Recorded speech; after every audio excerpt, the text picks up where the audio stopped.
I, 42F, have a daughter Emily, 16F, and a brother Jake, 35M. I need to provide some background to explain how things got to this point. Jake is my half-brother from my dad's second marriage to Linda, 58F. There's a 7-year age gap between us, and our relationship was always complicated. When Dad married Linda, I was 14 and struggling with accepting a new family. Jake was 7 at the time, and despite my initial resistance, he always tried to be close to me. He would follow me around and want to be included in everything I did. Our dad worked in construction and was away on projects most of the time, so Linda primarily raised Jake while I lived with my mom. I visited on weekends, but I was a typical teenager focused on my own life and friends. I wasn't mean to Jake, but I wasn't the big sister he wanted either. Dad tried his best to balance time between both families, but it was challenging. Everything changed when Dad had an accident at a construction site when Jake was 15 and I was 22. I was in my final year of college, dealing with exams and trying to figure out my future. Looking back, I regret not being there more for Jake during that time. Linda was devastated and struggled to cope with Dad's death. 6 months after the funeral, she decided to move across the country to be closer to her family, taking Jake with her. I got married young at 25 to David, whom I met in college. We had Emily a year later and life was good for a while. Jake and I stayed in touch through occasional calls and family updates on Facebook. He seemed to be doing well, excelling in school and later in his career in IT. David and I even flew out to attend Jake's college graduation. Then tragedy struck again. David was killed in a car accident when Emily was just 2. The next few years were a blur of grief, therapy sessions, and learning to be a single mom. Jake came to the funeral and stayed for a week to help, which meant a lot to me. After that, our contact became sporadic again, mainly holiday calls and social media likes. Emily grew up to be a sweet, creative girl, but she struggled with severe social anxiety since middle school. It started after an incident where she had a panic attack during a school presentation and some kids mocked her. The anxiety got worse over the years, despite our efforts with counseling and support groups.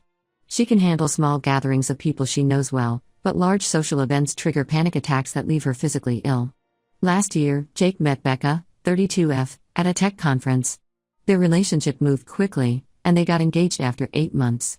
I met Becca once at our cousin's wedding, and while she seemed nice enough, something felt off about how she kept pushing Emily to come out of her shell during the reception, even after I explained about her anxiety. The real problem started when they began planning their wedding. Becca wanted a huge traditional wedding with 8 bridesmaids and 3 junior bridesmaids. She decided Emily should be one of the junior bridesmaids, along with her nieces. Without even asking us first, she announced it on Facebook, tagging Emily in a post about my lovely future niece joining my bridal party. I immediately called Jake to explain why this wouldn't work.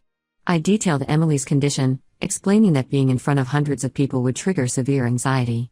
At first, he seemed understanding, but then Becca got involved in the conversation. She dismissed Emily's anxiety as just normal teenage shyness and insisted that being in the wedding would help her overcome her issues. Over the next few weeks, they launched a campaign to pressure us. Becca's bridesmaids started sending Emily messages about letting down the bride and ruining the wedding aesthetic. Jake called almost daily, alternating between guilt-tripping me about not supporting his happiness and accusing me of exaggerating Emily's condition for attention. Becca took it further by posting passive-aggressive comments on social media about how some people use their children as excuses to avoid family obligations. She even had her mother and sisters call me to lecture me about denying Emily such an important family bonding experience. Jake backed her up, saying I was using Emily's anxiety as an excuse because I was jealous of his happiness and had always tried to make everything about me. The situation reached its breaking point when they showed up unannounced at our house on a Sunday morning. Becca had brought a bridesmaid dress for Emily to try on, completely ignoring everything we had said. Emily was still in her pajamas, eating breakfast when they barged in. Becca thrust the dress at her, saying, "Time to try on your dress, sweetie. No more excuses." Emily had a severe panic attack. She ran to her room crying and hyperventilating. Instead of showing concern, Becca got angry and accused Emily of being manipulative. She said I had raised her to be weak and that she would never survive in the real world with me coddling her. Jake stood there silently while his fiancée berated his niece. I lost it at that point and told them both to get out. Jake finally spoke up, but only to attack me. He brought up how I wasn't there enough after our dad died, how I had always been cold and unsupportive, and how I was probably happy when my husband died so I could play the victim card forever. Becca joined in, suggesting that I was using Emily's supposed condition to keep her dependent on me, just like I had used Dad's death for attention. That was the absolute last straw.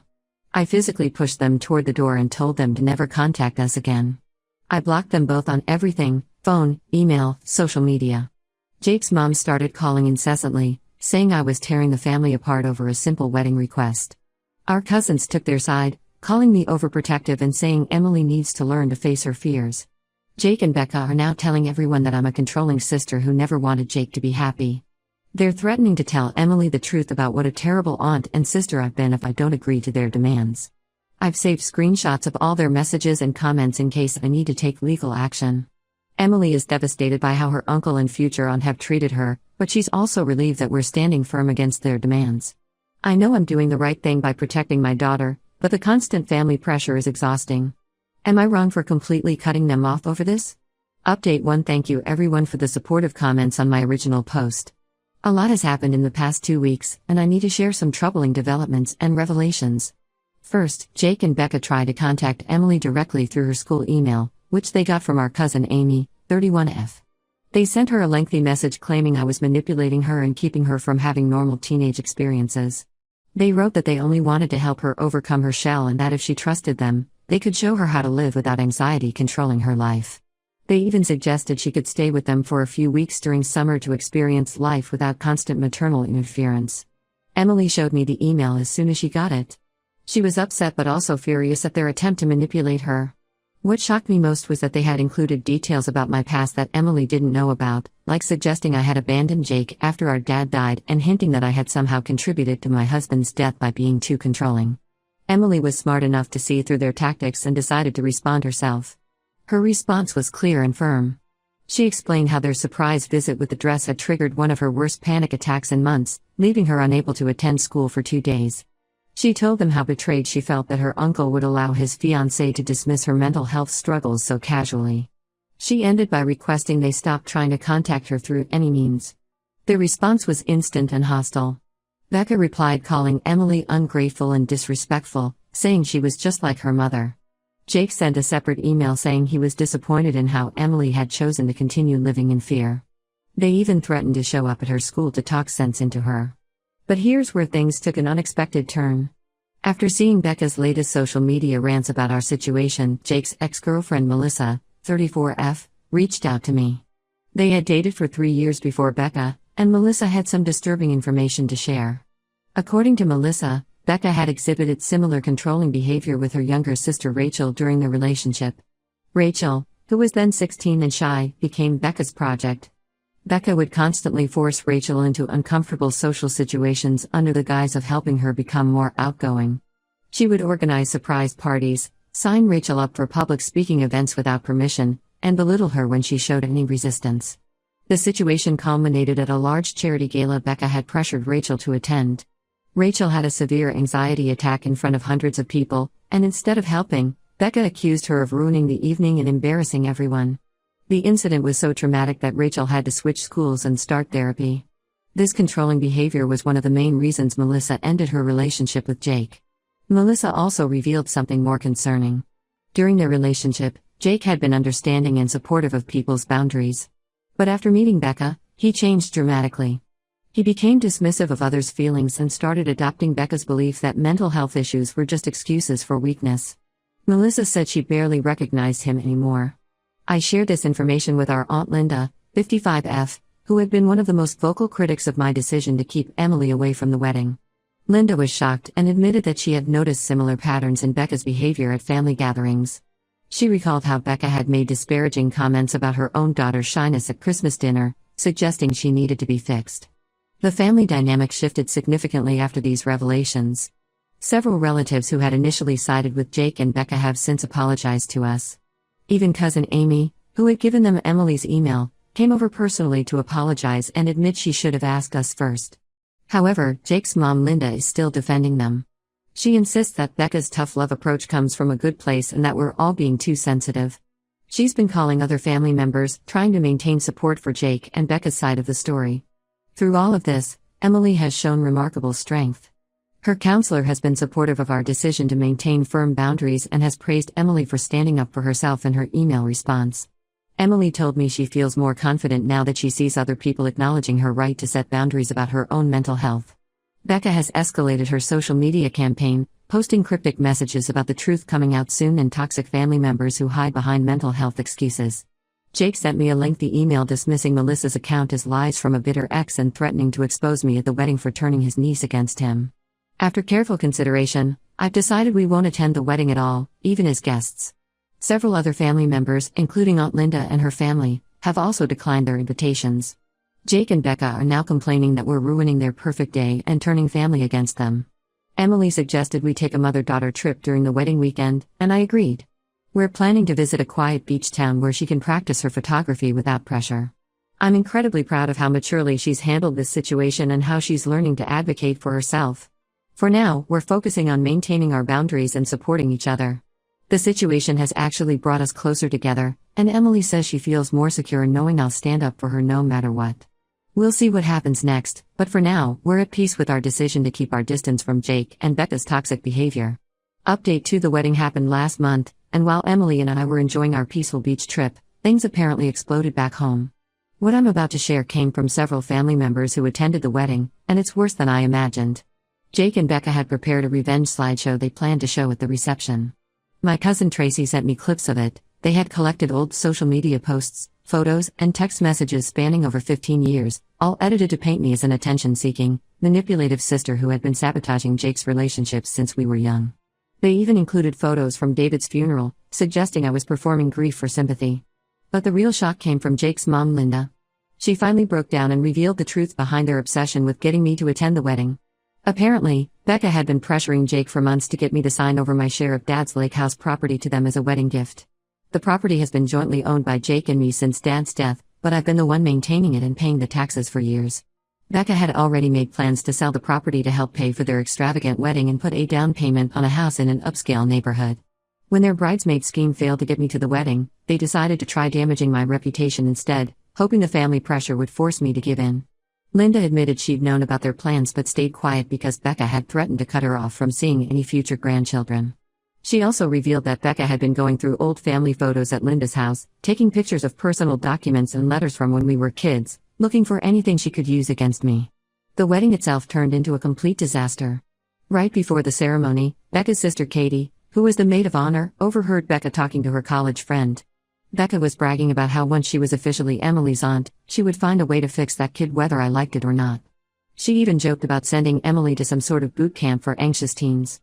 Katie, who had no idea about the previous drama, was horrified. She confronted Becca in the bridal suite, demanding an explanation. The argument got heated, with Becca finally admitting she never cared about Emily being a bridesmaid. It was all a ploy to pressure me about the lake house. She said Jake deserved the whole property because he lost his dad younger than I did. Jake defended her, saying I owed him because I got more time with Dad and that I was selfish for keeping half the property when they needed it more. This led to a huge argument in front of the wedding party. The ceremony still happened, but it was tense, and many guests left during the reception after word spread about what had really been going on. Now they're openly demanding I sell them my share of the lake house. They've sent emails claiming Jake deserved more of Dad's inheritance since he was younger when Dad died. They even suggested that because I was just a stepchild to Linda, Jake should have had full rights to any property from Dad's side of the family. I consulted our family lawyer, who confirmed they have no legal case. The property deed is clear, and Dad's will split everything equally between us. This seems to have made them even angrier. Becca's been telling people I forged documents to steal Jake's inheritance. Most of the family has now seen their true colors. Even Linda has apologized to Emily and me, bringing over old photo albums and crying about how she should have spoken up sooner. Katie reached out too, sharing more stories about Becca's troubling behavior over the years. Apparently, Becca has a history of targeting vulnerable family members and trying to gain control over property and assets. The silver lining in all this is that Emily feels validated. Seeing Becca's true motives helped her understand that none of this was ever about her anxiety, she was just being used as a pawn in their scheme. She's actually the one who suggested we organize all the evidence and documentation in case they try to escalate things further.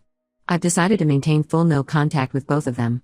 Several family members have done the same, not wanting to deal with their manipulation and lies. I still can't believe they were willing to exploit Emily's mental health struggles just to try to get their hands on a piece of property. Update 3: I didn't plan on updating again, but recent events need to be shared. Jake and Becca did try to take legal action over the lake house, hiring a lawyer who specialized in contesting inheritances. Their plan backfired spectacularly in a way none of us expected. During the legal proceedings, Evidence emerged that Becca had already promised to sell the property to her college friend Monica for $200,000 below market value. She had even accepted a $50,000 deposit, claiming she had full ownership rights. She had drawn up fake documents suggesting she and Jake had complete control of the property. Monica came forward when she learned about the legal battle, worried about losing her deposit. This revelation led to a massive fight between Jake and Becca. Jake had no idea about the deposit or the promised sale. It turned out Becca had been planning to use the money to start her own business, not for their house down payment as she'd told Jake. She had also taken out several credit cards in Jake's name during their short marriage, racking up massive debt with expensive purchases. Their marriage imploded spectacularly. They're getting an annulment just 4 months after the wedding. Jake tried reaching out to me with a long email apologizing for everything. He claimed Becca had manipulated him by playing on his childhood insecurities about our relationship. While I understand he's hurting, Emily and I aren't ready for any contact yet. The things he said about us and the way he allowed Becca to treat Emily can't be erased with one apology. The lake house situation is finally resolved. After the truth about Becca's scheme came out, Jake agreed to sell me his share of the property. I think he wanted to wash his hands of anything Becca had tried to control. Emily and I spent last weekend there cleaning it up. We found some old photo albums in the attic that Dad had made before he died. Emily enjoyed hearing stories about her grandfather and seeing pictures of Jake and me as kids. Becca moved back to her hometown after the annulment but hasn't stopped causing drama. She's telling anyone who'll listen that Jake and I conspired together to ruin her life and marriage. She's even tried to contact Monica to demand her deposit back, threatening legal action. Thankfully, Monica has all their communications documented. The most positive outcome has been Emily's progress. She says watching this situation unfold helped her realize that standing up for yourself doesn't make you a bad person, even when family is involved. She's joined a small photography club at school and is slowly getting more comfortable in social situations, but on her own terms without anyone pushing her. Linda still calls occasionally, trying to broker peace between Jake and me. I've made it clear we need time and space. The family members who initially pressured us have backed off after seeing how everything played out. The cousin who gave out Emily's email sent us a heartfelt apology letter and has become one of our strongest supporters. Emily and I are planning to host a small family gathering at the lake house next summer, but only for those who stood by us through this mess. We're having the locks changed and installing security cameras first, just in case Becca tries anything else. Looking back, I realize that protecting your peace sometimes means letting go of family members who refuse to respect boundaries, no matter how much history you share. Emily and I are doing much better now without their drama in our lives. We're focusing on making new memories at the lake house, ones that aren't tainted by manipulation and betrayal.